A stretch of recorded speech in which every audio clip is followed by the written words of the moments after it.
Have you ever wondered what really goes on behind the scenes of restaurant profitability and success? Today, we're pulling back the curtain and revealing the untold stories, surprising insights, and game changing moments that you don't want to miss. Today's guest is none other than a best selling author, Chip Klose. Chip has been in the restaurant business for quite some time and has an incredible insight to really be able to drive profitability, which in his opinion, and he talks about it on the show, is the only measure of success within the restaurant business.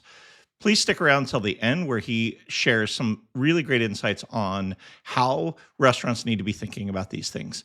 If you don't know me, my name is Jeremy Julian. I'm the Chief Revenue Officer for CBS North Star. We wrote the North Star point of sale solution for multi-units. And now on to the episode. Welcome back to the Restaurant Technology Guys. Thank you everyone out there for joining. As I say each and every time, I know you guys have got lots of choices, so thanks for hanging out.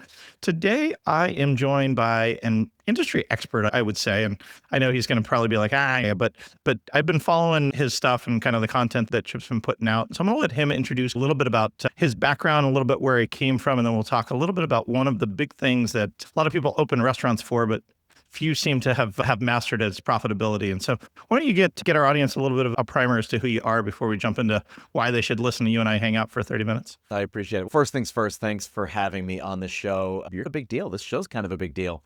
I appreciate the opportunity to come and chat with the audience. I imagine there's probably a fair amount of overlap, people who listen to both my podcast and yours. So I'm the host of the Restaurant Strategy Podcast, the founder of something called the P3 Mastermind. I've been in this industry for 25 years. My first job was in restaurants. My second job was my third job was in restaurants and everything in between. I took the side door into the industry though, because I was going to school for theater. I came to New York to be an out-of-work actor. And what do you do as an out-of-work actor? You get a job in restaurants. And after about, 8 or 10 years, I realized my theater resume was okay, but my restaurant resume was pretty good.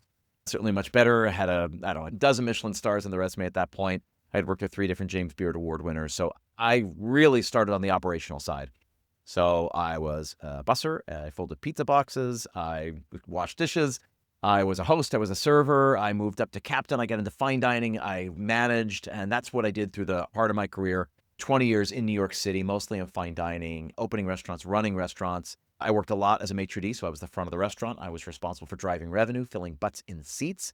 At a certain point, I got really interested in marketing, so I started doing marketing for restaurants. I was always an amateur photographer, segued that into being a professional photographer, so did a lot of content capture, both photo, video, all of that. Started doing marketing for restaurants because I looked around and I said, hey, restaurants really either don't do marketing or they're not good at marketing, and I think there's a gap. I did that. That led me to go back to school. I got my MBA at the age of 42 during the pandemic. That's what I did. And really, over the last many years, I parlayed all that operational experience, all that marketing experience into coaching. So I run that coaching program called the P3 Mastermind. So currently, I have scaled that program up to 4 unique groups. We have over 150 people currently enrolled in the program, and we are laser focused on profitability because I think independent owners and operators get into it for all the right reasons and they get out of it for all the wrong reasons. So I don't teach anybody how to create a great experience or to provide hospitality or how to cook or whatever. They got all that covered, but I show them how to do it profitably, how to actually make a living, provide some stability, build legacy for themselves, their families, the people who work for them. That's the program I run. The P3 Mastermind is laser focused on profitability, which is what I spend a great deal of time talking about. I love it. And talk to me, who is the ideal audience for the P3 Mastermind? Is it multi-units? Is it single unit operators, super high volume, super low volume? Talk to me a little bit about those people, because I think when people get done with this, they're gonna be like, I got to figure out how to get more of what he's putting down. And I'd love to just take it off at the onset. What are those things? Who are the right people, if they're sitting there listening, when we're going through our conversation about the things that you've learned? I appreciate it. It's a great question. For the most part, we say you got to be open at least a year because I don't want to be working with any new restaurants. I opened a ton of restaurants during my operational career, and that's a whole other beast. So you got to be open at least a year. We like to say you got to be doing at least $1 million in revenue. And there's a couple of reasons for that, as that it's an investment of time and an investment of money to work with me and my team. And we want to make sure that the restaurants are doing enough revenue to really see the impact of the work that we're going to do. The other thing is that I'd say most of the members in the group are between $1 million and $5 million AUV. And I would say they're like 6 locations or less. More than half of our people are multi-unit owners. And there's a sweet spot right there. And the people that I love working with are the people who are doing something right. They're growing. They've got multiple locations, but they don't yet have those systems in place. And I've had the great fortune of working with some very accomplished people and working with much bigger groups. And so all I do is I help bring some of the systems that I learned from other groups and bring them to the independent owners and operators. What happens is when you get 10, 20, 30 locations, you've got directors of operation in place. You have regional managers. You have a CFO. You have a CTO. You have people in place who can help you navigate this. But where I think there's a huge need is that 2 to 10. Mhm. 2 to 10 locations. Man, I know what I'm doing. This town loves it. The next town over loves it. I'm going to put it in the next town. I'm going to put it a block over. I'm going to put it at the university. But they don't necessarily have the systems in place to be able to step back from the operation the way that they should be able to do, to focus on further development, things like that. So we teach them the systems, give them the tools so that their teams at the unit level can do what needs to be done to make sure every unit is profitable. That helps you grow and scale more consistently. It helps you get access to cheaper capital, better terms. It helps you be able to have that franchising conversation if that's a direction you want to go. That we find that NOI, that operating profit, if we can really focus on that, making sure that every location is profiting consistently and at the level they're supposed to be, then there's a lot that follows after that. Yeah, I love that. There's a leadership speaker that I talked to that says he goes through once or twice a year to evaluate what's working so that he knows how to replicate it. And I think all too often restaurants get to that 5 or 6 and go, I don't know, I figured it out and I got 5 or 6, but now when I want to get to my 6th or 7th or 8th, they can't. You said something on the intro of just why do restaurant owners, hospitality people get into the business? Oftentimes, I'd love your take on that before we dig into kind of what you guys do to dig out why they're not growing profitably at consistent levels. But what are you finding when you interview your clients? Where people talk to our listeners out there that are like, that's me. They get into the business because they want to serve, they want to help, they want to build up people. But what are some common things that you see people that want to get into the space? What are they trying to get into the space for? And what is it, this lack of profitability preventing them from doing? You know, when you're a kid, right? When you ask a kid, hey, what do you want to be when you grow up? And what do they always say? They say, I'm going to be a firefighter, a police officer, a teacher. I'm going to be an astronaut. I'm going to be a chef. There are things that they say because those are things that they see. Most Mhm. kids don't ever see an architect. They don't see an engineer. They don't see, there's tons of jobs that they don't see, but the things that are visible are the, as my son would say, the community helpers, the Yeah. people that we see. So I think what happens, same thing is true in our industry. You see a restaurant and you say, oh, I know what that is. We make food. We give them a menu. They pick, here's all the stuff I can make for you today. Pick what you're in the mood for and I'll make it for you. And then we'll make sure you have a great time while you're here. That's, I think, why people get into it. That's why I get into this industry, because you get to Mhm. have the greatest stuff on this planet. Great flavors and food and combinations and wine and spirits and beer, all the coolest things. And you get to be a host, and we come to restaurants to entertain and celebrate and mark occasions. Like, that's incredible. So I think most people get into this because they're good at something, because they love this. They want to provide and serve people and all that. And what happens is, I think, is that most people either ignore or are unaware of the rules. Let's be clear, the rules are always changing. The rules in the Mhm. 70s are different than the 90s, are different than today. So, what are the rules? The rules of profitability, meaning you can't spend more than you're bringing in. And so it's easier said than done. I think Yeah. we have a job, and that determines what house we buy, what car we buy, what apartment we rent. We say, well, this is how much I make, and so I want to make sure that I don't go over budget because I can only afford a certain amount. The same is true in restaurants, and yet it's more complicated. So when I went back to school, when I went back to get my MBA, so I went to St. Joe's. St. Joe's has the only program like it that I've ever seen. It's an MBA in food marketing. It was literally made for me. That even existed. That's Oh, it's great. incredible. But I was around people who were in CPG, retail, massive like broadliners, big box supermarkets, and food service, right? So I got to see all these things. And one of the big questions that I wanted answered was this question.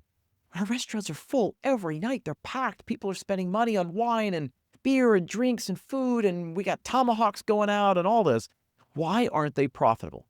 It's funny, I was paired up on a project with a guy in my very first semester, and he was a food scientist at Campbell's. So St. Joseph's in Philadelphia, right across the river, is Campbell's Soup Company. And they have a really great leadership program, and they will help pay for you to go back to school and become part of the leadership. So all these people were trying to get their business school paid for. And it was funny. And I said, why are you doing this? You're a food scientist. Why go into business school? And he gave me his answers. And he said, what about you? I said, I've spent my entire life in restaurants and I don't understand why they're not profitable. I don't understand why it's so hard to make money.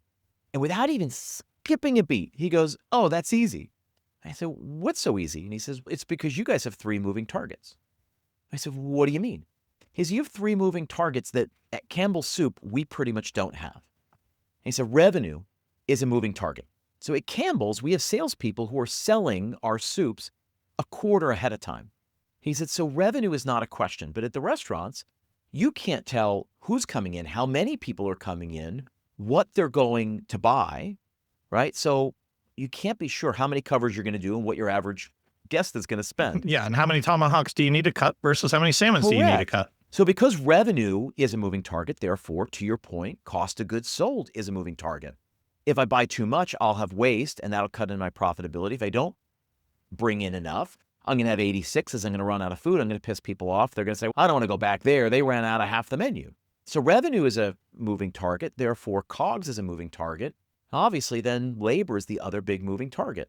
I think Thursday is going to be busy, so I staff up. But let's say, right when the concert was going to get out across the street, it starts raining. So everybody just runs to the subway, runs to their cars, and they don't come out afterwards.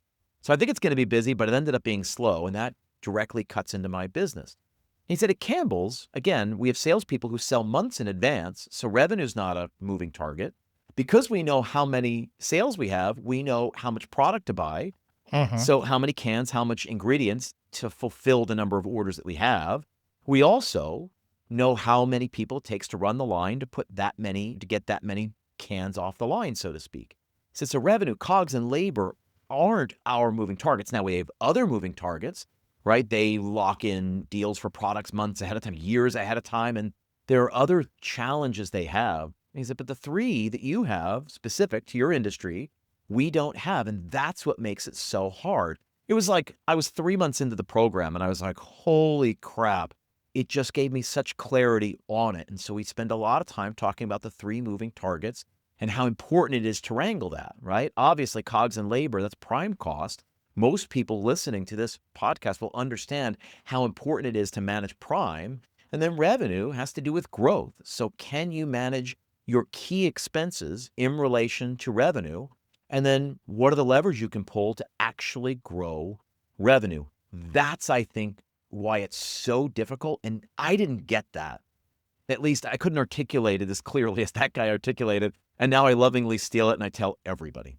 Yeah, this is my 30th year in this industry, and I've never heard it articulated nearly that succinctly. So thank you for that. I likely will be stealing some version of that same thing because I never really had thought about those 3 pillars being so critical. So let's double click on, use one of those corporate terms. Let's double click a little bit on kind of the revenue side of things. You did take some marketing stuff. You were in marketing. How do you guys even think about driving revenue? Because I think certain places have a revenue problem in the off hours, in the shoulder hours. Certain people have the quality of the revenue that's coming in and it's getting eaten away by certain things. So I'd love to have you walk our listeners through the different revenue levers that you guys can pull when you're talking with people in your mastermind and through the things that you guys are doing. Totally. It's a great question. So in the mastermind, we spent a lot of time talking about profit. So it's about locking in, managing our expenses, primarily COGS and labor in relation to our revenue. And then we focus on growth, right? So it's profit and growth really has to do, how do we grow revenue? When we grow revenue, right, it's on the operations side and on the marketing side. And I think some things happen that people get wrong. Number one, there are only a couple of ways that we can actually grow revenue, right? So when talking about revenue growth, we can sell more of the product. We can sell that product for more money. Or we can sell a variety of different products. So we can sell more of the product. That's more butts and seats, right? We can increase covers. Number two, we can sell the revenue. We can increase the price of the product. So literally we can increase prices, or we can find a way to increase PPA, the per person average, right? So that each person is Selling more products to the same guest that's already butts in the seats. correct. So those are the two ways. And then the third way really is a variety of different products. So different day parts are different products. The kind of person who comes in for lunch is looking for a different solution than they're looking for dinner. Private dining is another product. Catering is another product. Merchandise, cookbooks, those are all different products. Nights, beer nights, all of those kind of things, right? So what I'm really interested in doing is not giving people the answers, but giving them a different frame for thinking about the question. So when we talk about revenue growth, let's make sure we're understanding what we're talking about. Because usually when we say, I need to grow revenue, immediately people are just talking about getting more butts in seats, right? So from an operational perspective, I'm going to say, what are we doing to increase check average? Thereby, we have to understand what point A is. Where's our check average now? On average, what does each person spend? When they walk through the door, we should see like a little number over their head. I know that's $36, $36, $36. And what is my team, right? What's the menu? What's the layout? What's the team currently doing to generate that $36 per person? And are there additional things that we could do to grow that from 36 to 39? A $3 increase per person, when you look at the thousands of people that you take care of every month, $3 times thousands of covers ends up being a really meaningful growth in revenue. Yeah. So the first thing we do from an operational perspective is, what are the levers we can pull to increase PPA? That's we could do a whole podcast just on that. On the other side of the operation is, what are we selling our people? Are we maximizing all of our revenue streams? Breakfast, lunch, dinner, happy hour, late night, catering, private dining, personal chefs, merchandise, cookbooks. What are all the things we can sell to people, and are we doing a good job? A great example. I spent 8 years at Gotham. So Gotham Bar and Grill was 1 Michelin star for years and years before they closed. And I was there in the height of when they were popular. And one of the things that we were trying to determine, and this really stemmed from our managing partner, said, we can only get so many covers in. We can only charge so much before we meet that threshold. And they say, man, it's really too expensive to go there. So he was really intent on finding other things to sell people. We basically had a Gotham Selections program where we had catered pantry products, spice blends, olive oils, balsamic, quality ingredients that he was sourcing that we were curating for people as another product we could sell. We started the chocolates program, right? These were high-end bean-to-bar chocolates that we could sell. It was an additional thing we could sell to people. It was all revenue through the register, but it wasn't increasing the price of the meal. It was just finding additional things to sell people. So we could sell them at the end of the meal. We could sell them via the website. We could sell them via email, right? We operated as an e-commerce brand for a while. And we got really good at finding additional products to sell our people. So have you exhausted all of your revenue streams? So on the operations side, those are the pieces. On the marketing side then, again, we have to simplify further. Rather than butts in seats, right? Because butts in seats usually mean, how do we get new people in the front door? And I think most restaurants do a particularly bad job at retention. So when we talk about marketing, I wrote about this in my book. I wrote a book called The Restaurant Marketing Mindset. And in it, I talk about a triangle. I said, at the end of the day, there's really only 3 things a restaurant needs to do to market itself. Number 1, it has to focus on customer acquisition. I call that attraction. What are you doing to raise awareness and convince people to come try you for the first time? There are things you can do to make that happen. Number 2, customer retention. Specifically, what are you doing to get those first-timers back? And what are you doing to increase the frequency of visits? Airlines are really good at this. Hotels are really good at this. Restaurants are particularly bad at this. Yes. Right? And again, there are great examples. We can look at what Delta does. We can look at what Ritz-Carlton does. We can look at what Starbucks does. They do it better than we do. But what are we doing to get new people in the front door? What are we doing to increase the frequency of visits? And then the third piece to the triangle is what I call evangelism, which is word of mouth. What are we doing, right? If we know word of mouth is so powerful for our industry, which I think we'd all agree, it's like the most powerful marketing tool out there, then we got to put our thumb on the scale. What are we going to do? What can we do to make sure it happens more often, or that it happens every single time? When I ask people, I'll go to trade shows and I'll say, what's the best marketing tool we have? And everyone says, word of mouth. I say, you're right. I say, sir, what's your word of mouth plan? And they look at me. I say, miss, what's your word of mouth? I mean, what do you do in your restaurant. And there's always some guy in the back who raises his hand. That's not really how word of mouth happens. I said, oh, tell me how it happens. He said, somebody comes in, they have a great meal, we take care of them, and then they go tell their colleagues, they go tell their mom, they go tell their... I said, I totally agree. But if that action is so powerful, wouldn't we want to manufacture it? Wouldn't we want to do more things to make sure that Encourage it for everybody sure. goes to tell everybody about it? That's what a great church does. There's a reason I call it evangelism. A restaurant grows the same way a church grows. Church doesn't grow by the pastor shaking enough hands. Church grows when people in the congregation are moved and they can't help. They're compelled to go speak about it. Man, I was at church yesterday and I heard this thing and it really resonated with me. And somebody says, wow, that sounds great. That sounds like the kind of place that I'd love. You should come with me next Sunday. Maybe we will. That's how the church grows naturally. It's the same way a restaurant grows. So when we think about operations, it's about compartmentalizing. And when we think about marketing, I think we also have to compartmentalize so that everything we do, every action, every tool, right, whether it's Google ads or Facebook ads or web or whatever it is, that we know what it's trying to accomplish so we can measure. This is what I did to accomplish this goal. Did it do it or did it not? If it did it, let's do more of it. If it didn't do it, let's scrap it and go back to the drawing board. I'd love to have you, just because I had a guest on recently that talked about some executive that they were talking about, and they were like, well, we already have 20,000 people in our database. We think we've exhausted this whole town that's coming. And his marketing person would say to him, you realize that people are moving every day. People are not coming back. So you've got to constantly be on that growth trajectory and adding new names to your list because people are passing away. People are moving out of town. Something is happening that you're going to, by the nature of everything that's going on, you're going to lose customers. And so you have to ensure that you're constantly adding to that database. And so I find all too often we have enough, we place an ad or we send an email and people come. And so we're in a good spot. But I would encourage all of our listeners out there to always be adding to that list and always be communicating. Do you know the two big things, just to go a little bit deeper there? When we talk about marketing, I approach marketing from an operator's perspective. There are a couple of simple things we can do that make this tangible. So let me share those. Number one, we should be asking every single person, every single table, whether they've been here before. And it sounds tired, it's cliche. Hey folks, how you doing? My name's Chip, I'll be taking care of you. You've dined with us before. We've heard it done badly. Yep. But when it's done, we come over and say, hi, welcome, glad to have you tonight. My name is Chip, or don't say your name. I come from fine dining. We never say our name.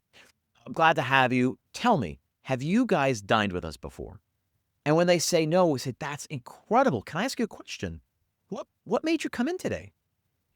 They'll tell you. Say, oh, you know what? I work with this woman. She's in the next cubicle. Or she's in the next office. Or my brother was raving about this. Oh, my mom loves this place. You'll figure out what of your marketing is working, right? So number one, you get answers to your questions. Number two, then you say, okay, whatever we did, some of our marketing worked and they got them in here. And it's like John Taffer talked about this 12 years ago. The goal is not to get them in. The goal is to get them back. Because if you can drive towards repeat visits, then you got them for life. So you make it your point. I always say you jam something in their hand that will definitely get them back. So rather than saying, so usually what you say is, hey, have you been here before? And they say, no, it's our first time. Usually what you get is just a big smile. Oh, amazing. Welcome. I'm going to take really good care of you. And you should do that. You should say, oh my God, that's amazing. I'm going to point out the signatures. I'm going to point out some of my favorites. I'm going to show you the best way to experience this place. That should happen. But then at some point in the meal, we should do something that will get them back. So that's a way to operationalize. That's a simple bounce back program. You put a postcard, a business card, a poker chip, something in their hands that says, hey, come back and you get X next time you come back. The other thing you can do, very simple. I used to do this. So when you work at a restaurant, and if you take reservations, you've got a computer system. If you have a restaurant and you just have a wait list, it's walk-in only, you still need a computer system. Because customer acquisition without data acquisition, as my friend Rev Ciancio always says, customer acquisition without data acquisition is an absolute waste. It's like going to the bar, buying somebody a drink, and they say, hey, can I buy you a drink? And they say, sure. And you buy them a drink and you say, great. And you just walk away. And they walk back to their friends. You walk back to your friends. You buy them a drink for a couple of minutes of conversation and maybe a phone number, right? If you don't take advantage of that thing, I used to do this all the time. And I used to do it and people used to think I'm crazy because people would walk in and say, hey, do you have a table for two? It's an empty dining room behind me. It's easy to say, yeah, absolutely. Follow me. But if you just stop and say, yeah, I think we can do that. My name's Chip. What's your name? And they say, oh, it's Ted. Ted, what's your last name? Oh, Ted Smith. Ted Smith, are you in our system? And I'm already typing on the computer. And I say, oh, do I have you in here? Is this your phone number? Or if you're not, I say, oh, wait, looks like I don't have you in here. What's your phone number? This way for the next time. And you put it in and say, well, great, what's the best email address? If you do that, 50% of the people would say, I'd rather not give you my information. Fine. But the other 50% will give it to you. What happens is there's a 30-second speed bump that when you say, and they come in and say, hey, do you have a table for two? Let's be real people. Say, yeah, I think we can do that.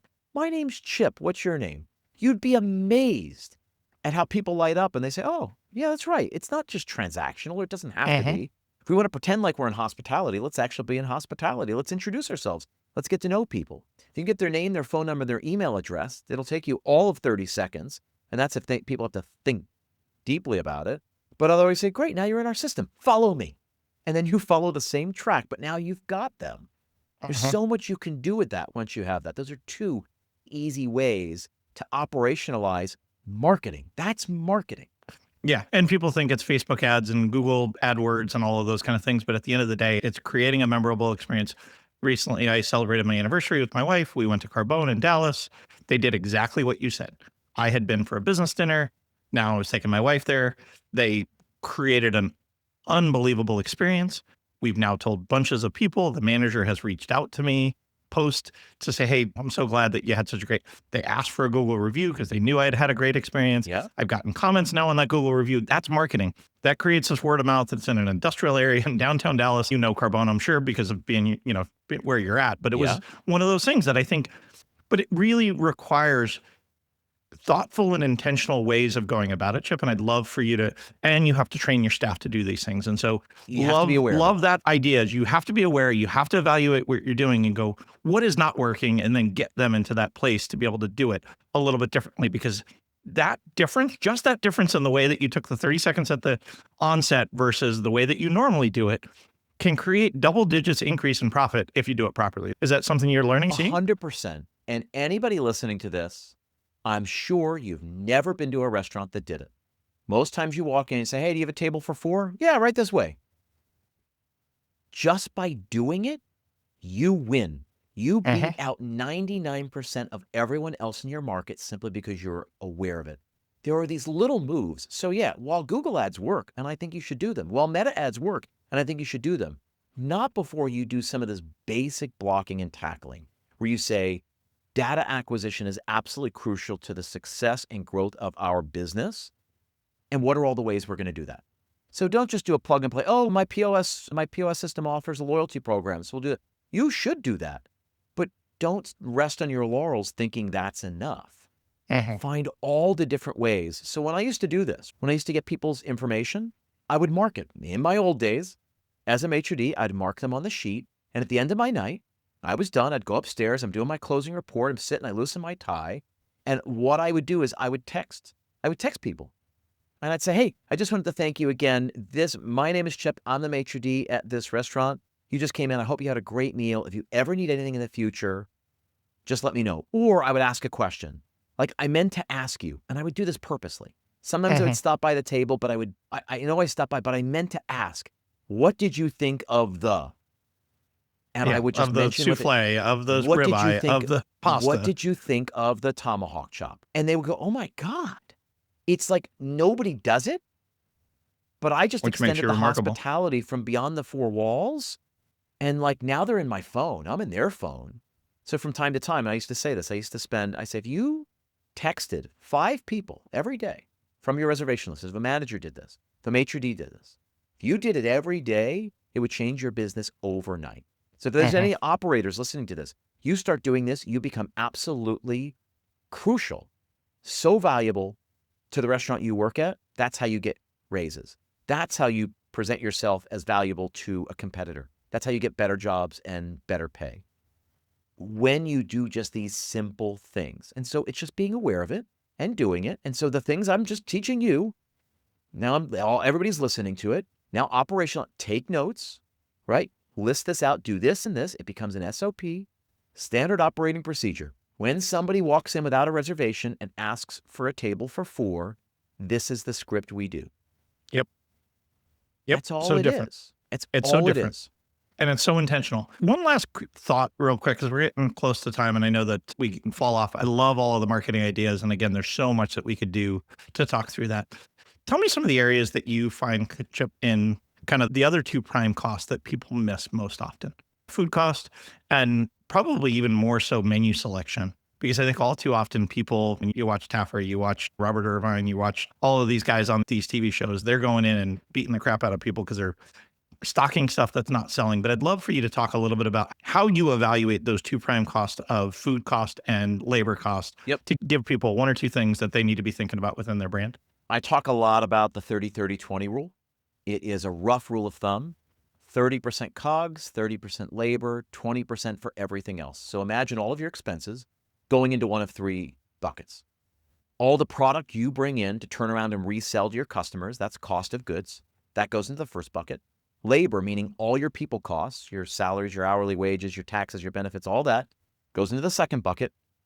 And any other expenses that don't fit into the first or second bucket go into the third bucket. That's what we call the everything else bucket. The rough rule of thumb, at least in the year 2025, is 30-30-20. If you keep your COGS at max 30% of revenue and labor max 30% of revenue and everything else to 20% of revenue, you do the math, that equals 80. That leaves 20% left over. I believe what we do is way too important and way too difficult to not make money doing it. I think to the husband and wife out there who's got $1 million restaurant, I think $200,000 going to your bank account, I think is a very good living for running a restaurant. I don't think that 4%, right? That $40,000, taking home $40,000 on $1 million restaurant, I don't think that's proper compensation for the work you do. So immediately, again, rather than just talking to you about what to do, I think give yourself a frame. Now, if you live in California, I think you're going to have a hard time getting your labor below 35%. So it has to be made up in the other ways. So if you're at 35% for labor, then it means your cost of goods, your blended COGS, can't be over 25%. Understanding where your buckets are or where they should be, and then looking at where they are now, that's how you begin to combat the problem. And it's different state by state. It's different municipalities. It's different by concepts. Even product categories. But understanding that. When you then look to drill down your cost of goods, your beverage has got to be 20% or below. Your food cost has got to be 30% below. And I know people say, oh, it's dollars, it's gross profit. Oh, we've got our lobster. It's at 55% cost, but we make so much money. Fine, we can have that conversation, but those are sort of shades of gray. Ours is a business of percentages, broad strokes, 30-30-20. You need to keep all your expenses at 80%.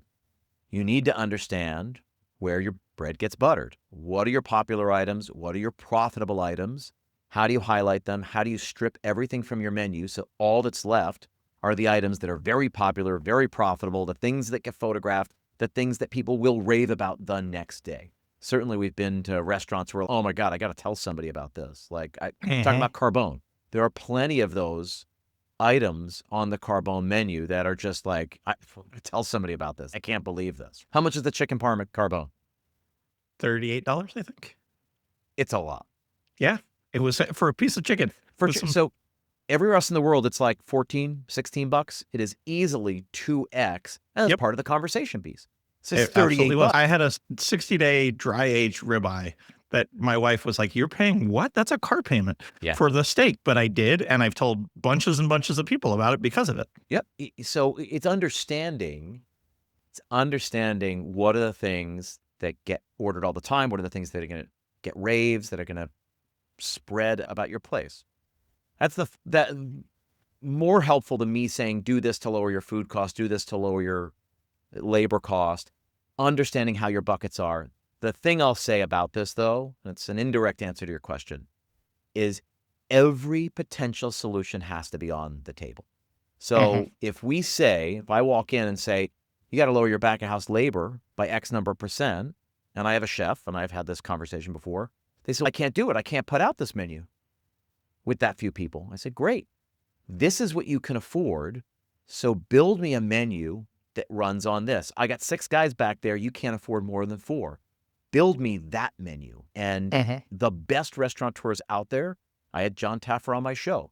He talked about compression. He said there's a natural compression happening in the industry. And I never heard it put that way. And he's absolutely right. He built Taffer's Tavern with the idea being that they would be between 50 and 52% prime. And so he was looking for consistency, and he was looking for a way to run with the least amount of people possible. I see the way the world is going. And I don't think we can get into this place where we're running 60, 65, 70% prime. We just can't make money. Gone are the days of cheap labor. We have to understand that you've got to, I talk about, as I was working in a Michelin star restaurant, came in as a consultant. And one of the things we ended up doing is the way we cut labor is we got rid of the pastry cooks at night. And basically what we said is we determined the hard work of being a pastry cook is in the day, baking and making tuiles and making ice creams and stuff like that. But at night, it's just putting the dish together. It's just assembling the dish. So what we did is pastry was right next to garde manger. They're both on the cold side. We said we're going to pull some of the items off the garde manger, right? So less things are going to come off garma, less things are going to come off pastry, and then these people can also execute desserts. The strange thing that happened is we had less apps that we offered. We had less desserts offered. We increased dessert sales and cut our back house labor at the same time. It's, again, that idea of compression that John Taffer is now talking about. I think it's absolutely right. You have to be willing to make bold moves like that. And to kill your darlings sometimes. There's times that people, but we've had this menu item in here forever. It's not selling. It's not driving profit, but we've had it there forever. And so to your point, there's these things that all too many restaurants, and you have to have those hard conversations with these owners. And to your point, it's your darling. Oh, but we're famous for this and all that. It's okay, but it's not helping us right now. So if this is so good, so here's my $12 chocolate cake. So make it a $19 chocolate. Call it it's the signature. Call it the signature. All the other desserts are 12. Our famous one is 19. So then I'd be happy to sell it, right? Yeah, because now you're driving to exactly what you're looking for. There are things that we did, right? McDonald's, the fries are at 7% cost? They're the number one item on their P-mix, which makes sense. There's only one side dish. They pretty much serve fries with everything, so it makes sense. But they're also at 7% cost. And when I tell you they're taking advantage of you as the consumer, it doesn't make you angry because they're actually worth it. No one, only a psychopath goes to McDonald's, orders a Big Mac and says, no, hold the fries. The burger and fries are that match. Just because that they make so much profit on it doesn't make you like them any less. In fact, I admire it even more. So they know what they're doing. In most of these instances, we just look at the big boys and see what they're doing, and we just have to emulate them. So why are they doing that? We should do it. One last question before we wrap up, and I know you've got a free gift for our listeners. For those listeners that are out there, they're like, I didn't open up a restaurant to spend 40 hours a week in the office doing numbers. I know that's not the case, but I know you get that feedback often from people where they're like, I didn't open up a restaurant to sit and deal with P&Ls and sit and deal with my profitability. While I agree with you wholeheartedly that they should be thinking about these things more, but how long does this really take in a week when you've got your system set up properly? It's funny, when we work with members in the P3 Mastermind, we can help them set it up. We ask for 6 months in the program. Within the first 90 days, they see a huge change. The idea is creating a system that's not extra work, right? If you are forecasting, I'm going to give you a better way to forecast. If you are already budgeting, I'm just going to give you a better way to budget. And if you are not forecasting and budgeting, those are the two actions that will take roughly 30 to 60 minutes a month, right? 30 to 60 minutes a month. I want to repeat that. Sorry. That's it. 30 to 60 minutes a month, and then daily check-ins. When I say daily check-in, it's 2 minutes actually looking at very specific numbers because you know what they mean. You know what they're telling you. So it's not busy work. It's not a lot of line items. It's saying the number one is the revenue, setting revenue targets for your team, making sure they're hitting them every day. The way you figure that out is you open up your spreadsheet the next morning and you make sure that they hit the number that you needed them to hit, and then making sure they kept their ordering and their scheduling on budget. Those are the three biggest culprits, back to our 3 moving targets. So if you can properly wrangle those, and yes, it's 30 to 60 minutes a month, and get this, honestly, it's not a task that you even need to do forever.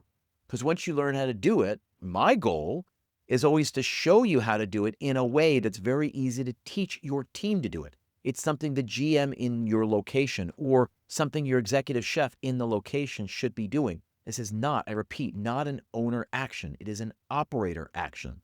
And so what we need to do is provide the framework for what needs to happen and proper oversight for how it needs to happen. So give you ways to check on the things that are happening. You shouldn't have to do it. I love it. Again, as I said on the onset, I'm a huge fan. I know you've got a gift for our listeners. They've got other ways they can stay connected. You've got a book already out. I think another one on its way. Yeah. You've got the podcast. So tell the people how to get connected, how to stay connected, and how they can learn more about engaging even with the mastermind and your team. Yeah, super easy. So if this resonates with any of you guys out there, I've got the podcast, the Restaurant Strategy Podcast. We have conversations around this at 2 episodes every single week. Go check out the podcast.